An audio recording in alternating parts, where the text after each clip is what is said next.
राज्याचे माजी गृहमंत्री अनिल देशमुखांच्या कारवर अज्ञातांकडून दगडफेक करण्यात आली आहे। हल्ल्यात अनिल देशमुख जखमी झालेत। नागपूरच्या काटोल जलालखेडा रोडवरील ही घटना आहे।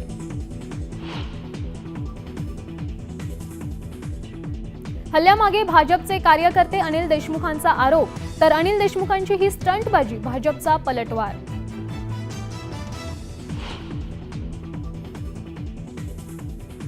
नाशिक पूर्व विधानसभा मतदारसंघात राडा।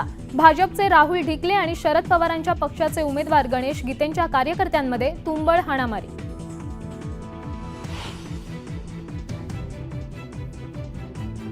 विधानसभेच्या प्रचाराच्या तोफा थंडावल्या। आता लक्ष 20 तारखेच्या मतदानाकडे। पुढच्या 5 दिवसात ठरणार राज्याचं 5 वर्षांचं भवितव्य।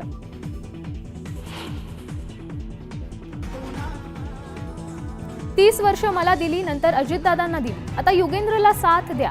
बारामतीत आता पुढच्या पिढीची गरज आहे। शरद पवारांचं बारामतीकरांना भावनिक आवाहन।